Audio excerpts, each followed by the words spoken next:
Bonjour tout le monde, on se retrouve aujourd'hui pour une nouvelle vidéo sur ma chaîne et il s'agit d'un tag.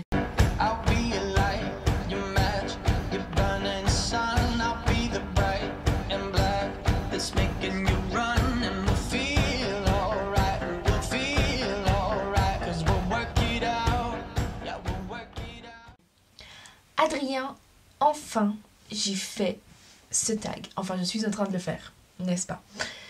Donc Adrien de la chaîne Ronde is Happy m'a tagué le 18 février et ce n'est que maintenant que je fais ce tag, mais disons que j'ai été un petit peu débordée ces derniers temps et je dois rattraper toutes mes vidéos, tous mes tags et tout, donc voilà, je fais enfin cette vidéo, mais comme dit très bien ce proverbe, mieux vaut tard que jamais. On va tout de suite commencer parce qu'il y a 8 questions et comme je blablate beaucoup, ça va prendre un petit peu de temps, donc c'est parti. Je vous ai même pas dit le nom du tag, il s'agit du Epic Reads Book Tag, et en fait ça plein de questions, très originales d'ailleurs sur les livres.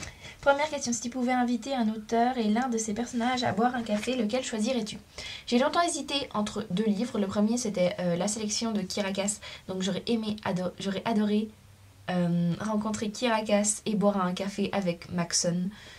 Parce que Maxon quoi. Et parce que j'adore cet univers et j'aurais aimé poser des questions sur cette série à l'auteur. Donc voilà. Et sinon... mais j'ai quand même opté pour celui-là, donc Dash and Lily's Book of Tales. J'aurais aimé boire un café avec David Levitan et Rachel Cohn et parler un peu de ces livres, comment ils ont procédé pour l'écriture, d'où leur sont nés les personnages, machin, un petit peu parler quoi. Et le personnage ce serait Dash, parce que Dash c'est vraiment le mec de mes rêves. Et genre vraiment, hein. Je vous en ai pas vraiment parlé dans ma revue, mais c'est celui que j'ai eu vraiment un coup de cœur sur ce personnage. J'aimerais tellement rencontrer Dash, il a un caractère hyper fort, un caractère très bizarre, mais je suis sûre qu'on s'entendrait à merveille, j'en suis certain, c'est pas possible autrement. Deuxième question, pour quel livre, saga voudrais-tu que l'auteur écrive une préquelle ou une nouvelle? J'ai séché pendant pas mal de temps parce que les livres que j'avais, soit ça avait déjà été écrit, soit... c'était pas vraiment vrai que je voulais qu'il y ait une nouvelle qui sorte, mais bon, j'ai choisi Cinder de Marissa Meyer aux éditions Pocket Jeunesse. Je sais qu'il y a déjà 2 nouvelles qui sont sorties, il y en a une c'est The Little Android et l'autre c'est La Reine, je crois, mais je sais plus. Mais c'est aucun des points de vue que j'aimerais qu'il soit abordé. Je sais pas, j'aimerais quelque chose sur la royauté, comment, avant que le roi meure, comment on en est arrivé à ce que la Chine devienne la superpuissance, comment on est arrivé à cette organisation, parce que le principal problème de ce livre, c'est le virus et les lunaires. Mais on parle pas vraiment comment on est arrivé à une société de ce genre-là. Et ça doit être intéressant, mais après je sais pas vraiment. Mais ça m'intéresserait d'avoir un livre sur un autre personnage que j'ai aimé, par exemple Lou, quelque chose sur Lou, je sais pas. Je sais pas trop. Question 3. Mon hôtel s'est endormi. Question 3. Choisis 2 personnages de 2 romans différents qui pour toi ferait un couple parfait. Ça c'était très facile. J'ai choisi... Nous êtes le contraire de John Green avec Isaac. Et la dernière petite enveloppe bleue de Maureen Johnson avec, comment elle s'appelle? Ginny. J'ai adoré cette duologie là. Mais j'étais un petit peu déçue de l'histoire d'amour à la fin. J'aurais préféré un personnage du type de Isaac. Franchement je pense qu'il s'entendrait super bien. Et puis aussi Ginny, je suis sûre qu'elle pourrait...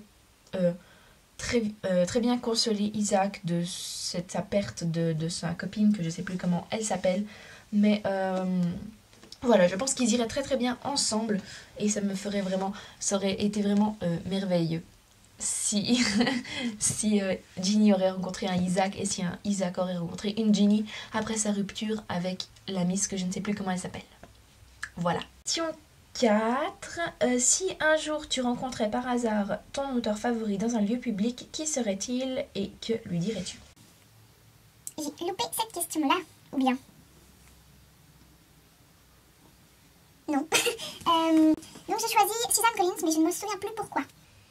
Suzanne Collins de Hunger Games. Je pense que ce serait pour lui parler de Hunger Games, pour savoir un peu... Enfin, bien sûr, elle, je pense qu'elle est de Team Pita, si on peut dire, puisqu'elle a décidé que cette histoire allait comme ça. Mais je sais pas, j'aurais des questions à lui poser sur Pita, des questions à lui poser sur Katniss, et peut-être lui demander, ah bah voilà, une préquelle de Hunger Games après les Hunger Games, voir comment le Capitole, comment Panem se relève de ses cendres, comment ils font pour s'organiser, il n'y a plus les Hunger Games. Non. Je sais pas, voir l'histoire du point de vue de la fille ou du fils, je sais plus si c'est une fille ou un fils, de Katniss. Ce serait genre super bien. Donc voilà, ce serait une préquelle que j'aimerais bien, et en même temps parler avec l'auteur parce qu'elle doit être vraiment... Ouais, elle doit être vraiment exceptionnelle, cette auteure, pour avoir écrit une trilogie aussi bien. Ensuite, quel bouquin t'a rendu accro à la lecture et pourquoi? Donc moi, c'est Harry Potter à l'école des sorciers de J.K. Rowling aux éditions Folios Junior.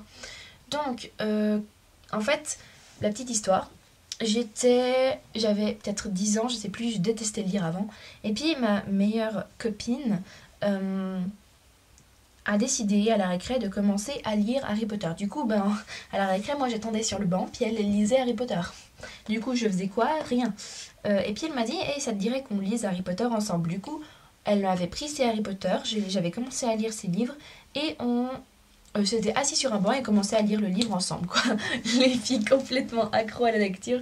Et voilà, donc Harry Potter m'a donné accro à la lecture. Après, je l'ai même dépassé parce qu'elle était au tome 5 et je l'ai dépassé après. Et après, j'ai enchaîné avec Narnia, avec Eragon, etc. etc. Donc voilà, c'est ce livre qui m'a donné envie de lire. Ensuite, question suivante. Si ta bibliothèque prenait feu, quel livre sauverais-tu? Je crois que c'est ça la question, j'ai fait deux têtes. Montre-nous lequel livre tu sauves. Donc je sauverai Grimm's Complete Fairy Tales parce que c'est un livre merveilleux, n'est-ce pas? Un livre en hardback, un livre tellement beau, relié, que je peux tout simplement pas le laisser dans ma bibliothèque. C'est pas possible. Voilà, donc... pourquoi j'ai pas choisi un autre livre, par exemple mon livre préféré ou quoi? Eh ben, je sais pas, j'ai pas vraiment de livre beau, relié et tout. Et celui-là, je pense pas le retrouver dans un autre endroit. Bien sûr, j'ai des livres en hardback en anglais. Par exemple, j'ai My True Love Gave to Me, que j'aurais aussi voulu prendre. Mais celui-là, c'est vraiment une édition tellement merveilleuse, tellement belle, que je pourrais juste pas m'en séparer. Et que c'est la première chose que je sauverais. Mais on est d'accord, hein, si ma bibliothèque brûlait, je pèterais un câble. Ensuite, question 7. Choisis un monde dystopique dans lequel tu voudrais vivre et pourquoi. Donc, à part le fait qu'on ne veut pas y vivre dans des mondes dystopiques, j'ai choisi quand même le plus doux, on va dire, et c'est la sélection de Kirakas. Donc, j'aimerais vivre à Iléa, malgré les castes, ou bien je vais dans un autre pays, mais à cette époque-là, parce qu'il y a le retour de la monarchie, puis il y a les belles robes et tout, et puis je dis pas que j'aimerais vraiment qu'on m'attribue Maxon, que je sois forcée d'y aller, mais quand même, porter des robes, enfin je sais pas, c'est très conte comme c'est cet univers, et ça me ferait quand même plaisir de me retrouver dans cet univers, en tout cas plus que Hunger Games, parce que Divergente non plus, pas vraiment. Enfin, peut-être pour faire partie des fraternelles, c'est la caste qui me ferait le plus plaisir. Mais sinon, voilà, j'ai pas vraiment lu de livres dystopiques à part ça. Cinder, pas vraiment, j'ai pas envie. Vous savez, tomber malade alors qu'il n'y a pas de symptômes, vous tombez d'un coup, non. Ça me va, mais non. Vraiment, ce serait la sélection. Parce que c'est le plus beau des mondes dystopiques. Ensuite, la dernière question, quelle est ta dernière epic read? Donc pour moi, c'est le livre de perles de Timothée de Fombelle aux éditions Gallimard.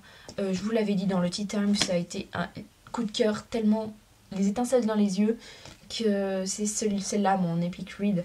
Et elle est tellement merveilleuse que j'y pense encore maintenant. Et Et voilà, donc c'est celle-là, ma dernière Epic Read. Voilà, j'espère que ce tag vous a plu. N'hésitez pas à mettre un pouce bleu si c'est le cas. N'hésitez pas à laisser un commentaire pour n'importe laquelle de ces catégories pour me dire quelle est la vôtre. Si vous êtes d'accord avec moi, si vous n'êtes pas d'accord avec moi, on peut tout de suite discuter. Voilà. Ensuite, je vais passer aux personnes qui sont taguées pour ce tag. Il faut vite que je regarde quelle personne il a tagué. Ok, donc je vais taguer Emma de la chaîne First Destiny.